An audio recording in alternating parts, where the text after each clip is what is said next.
It is a blueprint for world revolution. Red China's battle plan.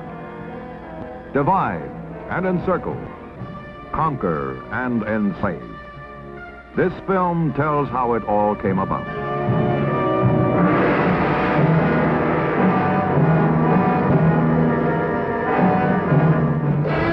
China ceased to dominate various territories, which included 3.5 million square miles, an area equal in size to 3 Indias, or almost all of Europe.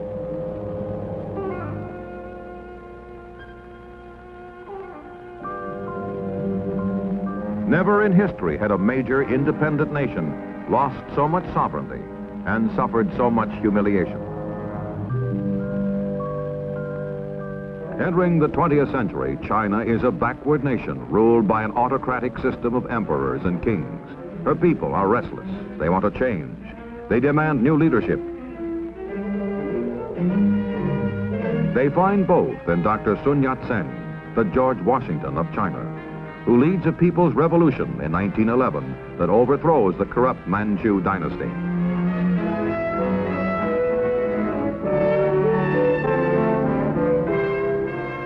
Dr. Sun's attempts to establish democracy in China are hampered by reactionaries, restorationists, warlords. And amid the chaos and unrest, the Chinese Communist Party is born. Mao Zedong attends the founding conference in 1921. A man of the soil, he believes that the ultimate power in China belongs to the peasants, who make up 80% of the nation's population.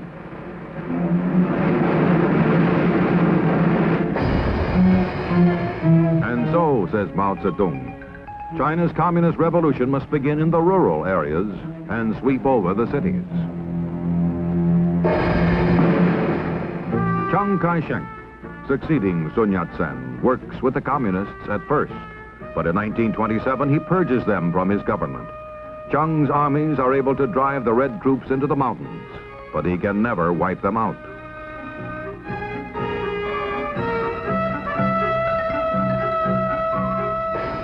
And in 1934, Mao Zedong undertakes his long march in search of sanctuary in the remote province of Shenxi, in the caves of Yan'an. It is as if an army had been ordered to march on foot 6,000 miles through hostile territory in 1 year. Following a tortuous roundabout route, the communists cross 18 mountain ranges, some of them higher than the European Alps.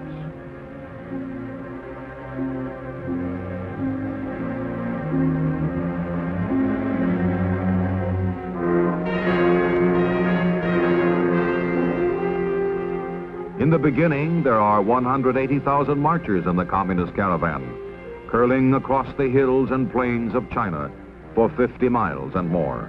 Casualties are enormous. 3/4 of the marchers die en route. But the survivors press on, and when they reach their mountain sanctuary, Mao himself is on hand to salute and welcome them. He is and has been throughout the long march in full command.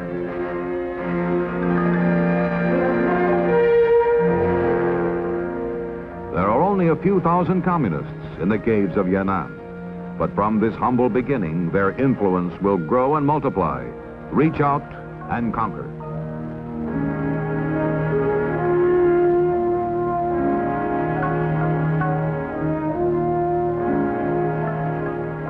The communists ideologically are constantly on the attack, denouncing the nationalist government and Chiang Kai-shek. And Mao does something no military leader in China has done before. He sends his soldiers into the fields to work beside the peasants, to help them, and to talk to them of the new China, the communist China, in which landlords will be made to give up their farms to the peasants.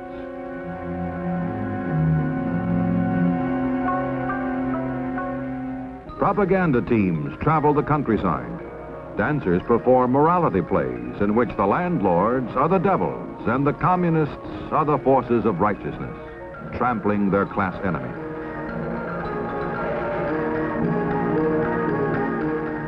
Chiang Kai-shek is aware of the growing pro-communist sentiment in China. He realizes that it is a threat as great, if not greater, than the aggressive ambitions of the Japanese.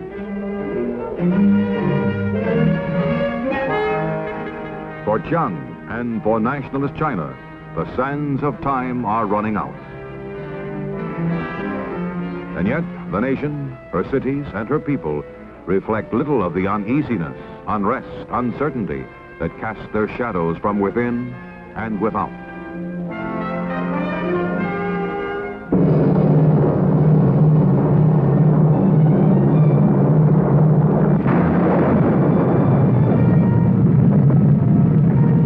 Shanghai, 1937. The blow falls. Japan strikes.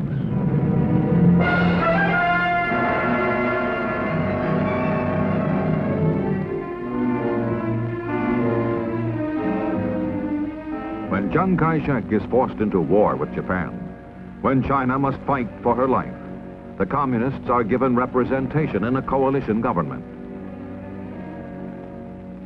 Mao Zedong makes his real aims very clear. We are fighting 70% for self-development, 20% for compromise, 10% against Japan.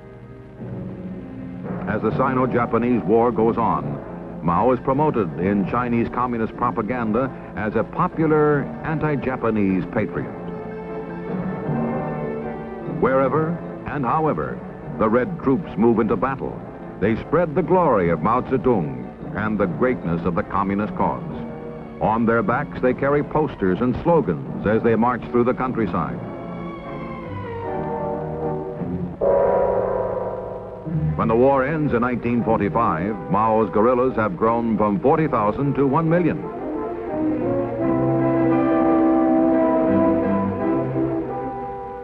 The enemy from without has been conquered, but within, the fight has just begun.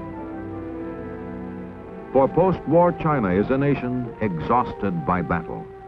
People eat grass. Misery and hunger are deeply etched on the land and on the people.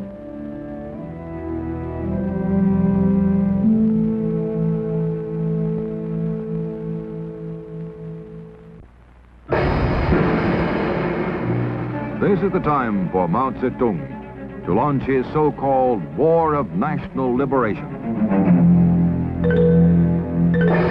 Communist forces have been strengthened by the acquisition of captured Japanese weapons and ammunition, stockpiled in Manchuria and seized with Russian assistance.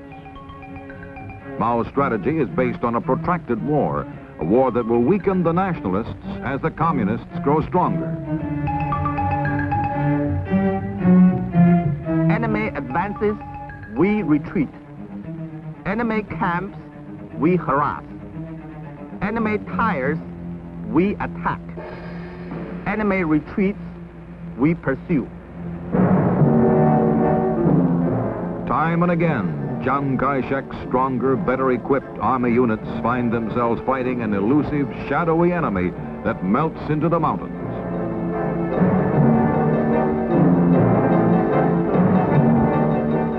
And in the midst of battle, communist soldiers harangue the nationalists, calling on Chiang's troops, often with great effect, to desert to the communist side.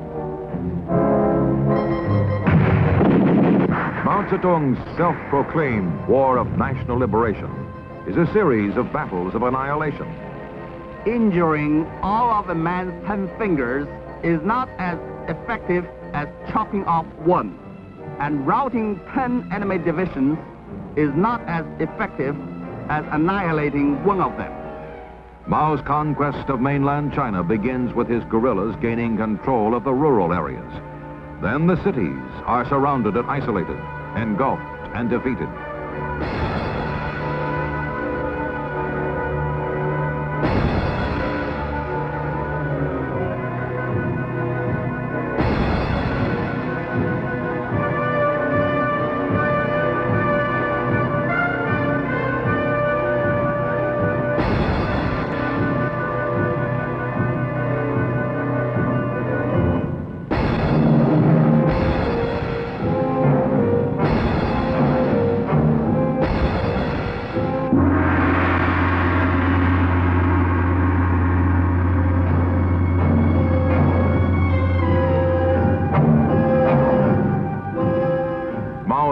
blueprint for conquest is succeeding just as planned.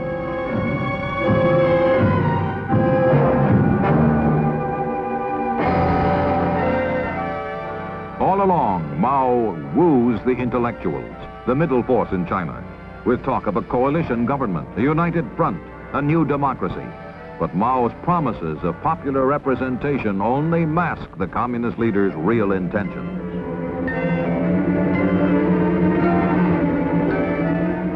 Finally, all of mainland China is swallowed up by the so-called liberation movement, and 1/4 of the world's population is brought under communist control.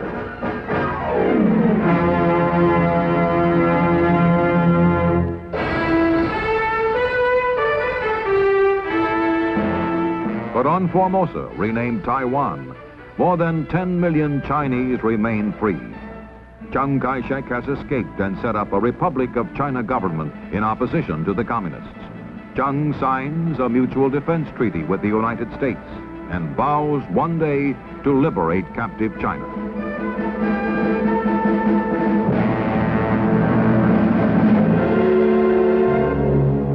In Beiping, on October 1st, 1949, Mao Zedong proclaims the birth of the People's Republic of China. In communist China, with the War of National Liberation won, Mao Zedong reveals to the world that he is no gentle agrarian reformer. In the first 5 years of the People's Republic, at least 800,000 anti-communists, by Mao's own admission, are tried and executed. Millions more die from local excesses, from imprisonment, from assignment to so-called labor reform units. In foreign affairs, Mao becomes increasingly militant.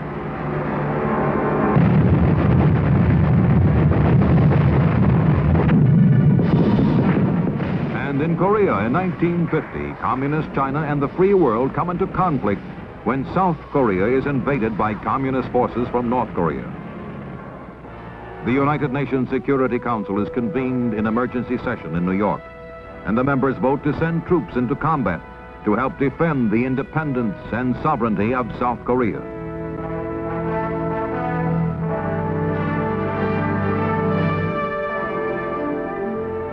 In December 1950, the Red Chinese intervene on the side of North Korea.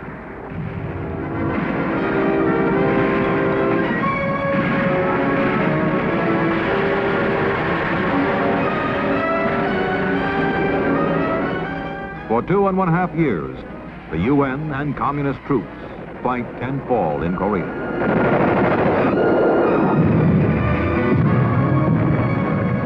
The United Nations forces hold, and in July 1953 at Panmunjom, an armistice is signed, fixing boundary lines much as they were when the invasion began. General William Harrison signs for the United Nations. General Nam Il accepts the agreement for North Korea.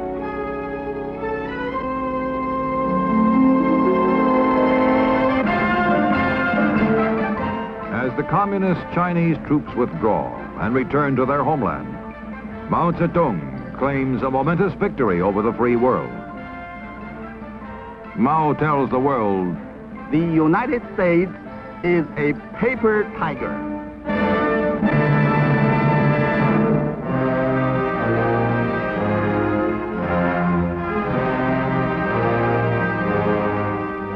Immediately after the establishment of the People's Republic, all is harmony between the Chinese dragon and the Russian bear. Moscow rolls out the red carpet for the visitor from Peking.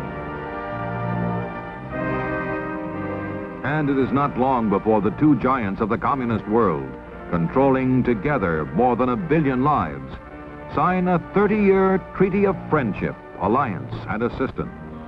Each country promises not to join in any coalition against the other, and both agree to consult regularly on matters of mutual concern.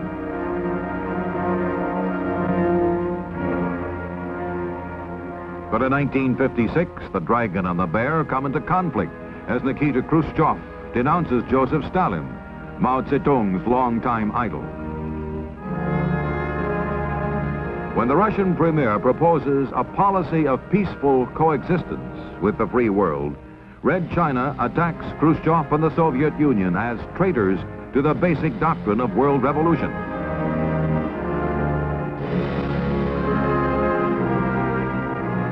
As the years go by, the rift grows wider.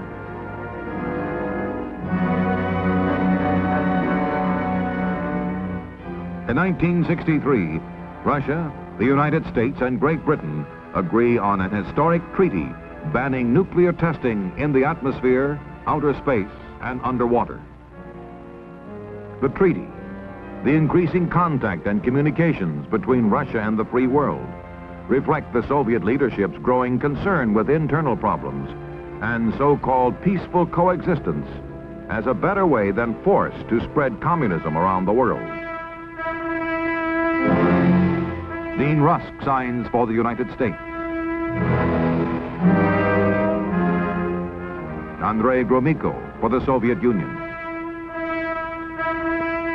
And Alexander Douglas Hume for Great Britain. Red China denounces Moscow's new line and sets out to become the leader of world communism.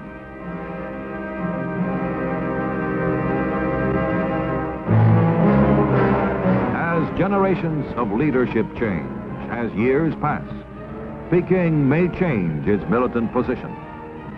But today, Communist China seeks to spread its own brand of global revolution.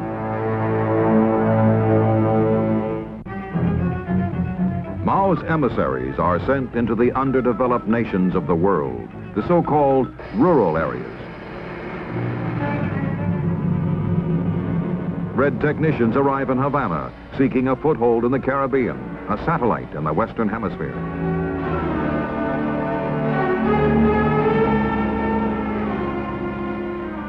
Raul Castro, Fidel's younger brother, travels behind the bamboo curtain to be greeted and decorated by Chinese military officials.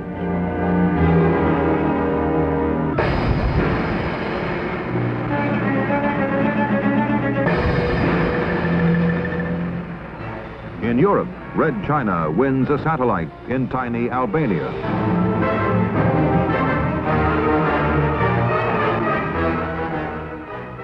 And in talks and meetings, the Red leaders preach their gospel of world revolution through people's wars of national liberation. Satellite nations are emphatically reminded of Mao's admonition. Political power grows out of the barrel of a gun.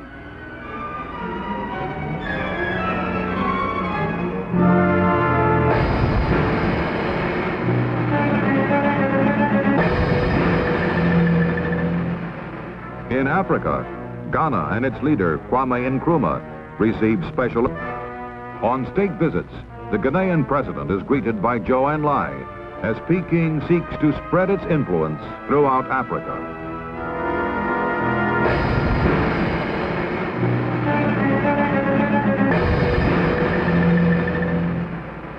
In Asia, the Chinese Communist regime seeks to become a friend and ally of Pakistan.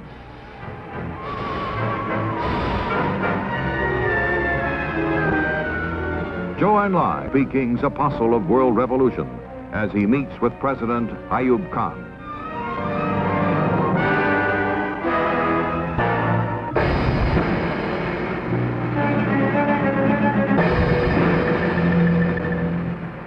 In alliances and agreements with Indonesia and other nations, Red China adheres to Mao Zedong's creed of conquest.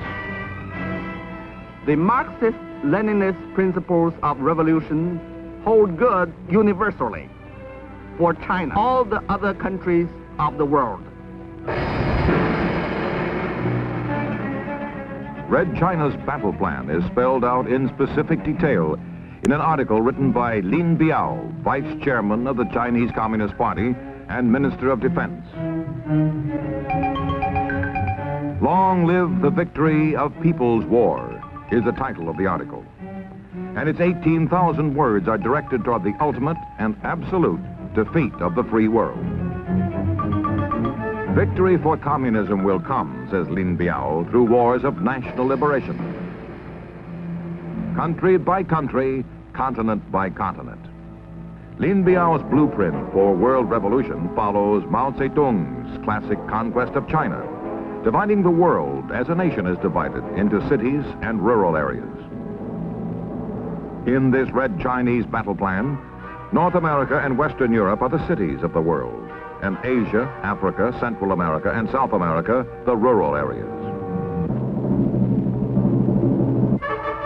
With revolutions such as the war in Vietnam organized everywhere, there will be, says Lin Biao, a tide of opposition to the free world.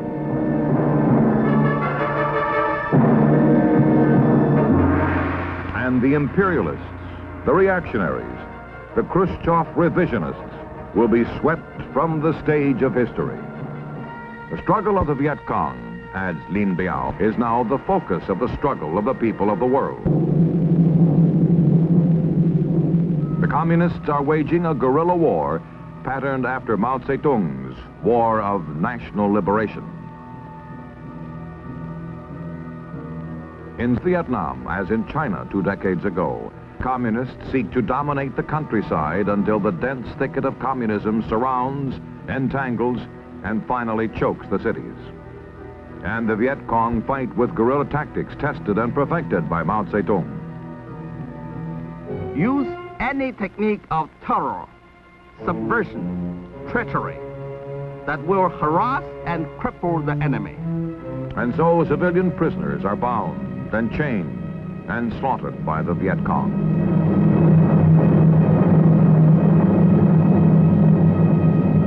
Peking is careful to assert that revolutions cannot be important. But, says Lin Biao, that does not exclude support for revolutionary peoples in their struggles.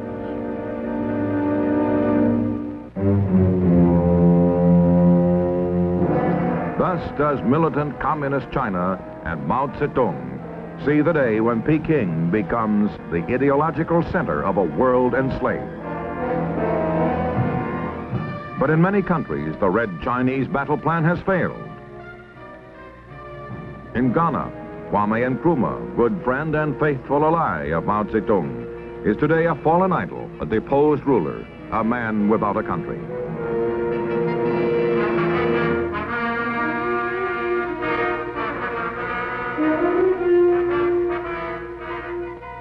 In Indonesia, anti-communist riots shake the country, and students storm the Red Chinese embassy.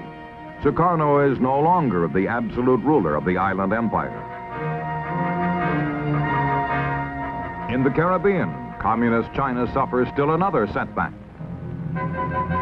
Fidel Castro turns his back on Peking and sends Red China's technicians home, denouncing all but Castro's own brand of communism.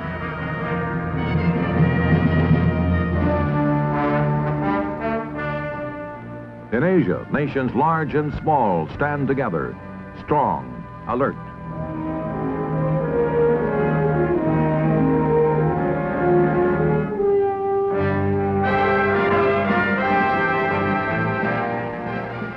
Determined to respond to wars of aggression that deny people the chance to decide their own destiny. Striving for peace, striving for a world in which nations live by law and reason, not by threats and destruction. In a world of so-called cities and rural areas, the emerging nations and industrial countries are today partners in progress, building together for peace. The cities, the fortunate nations of the world, are bringing to the rural areas, the poorer nations, the skills and assistance needed to help them and their people build and create a better life.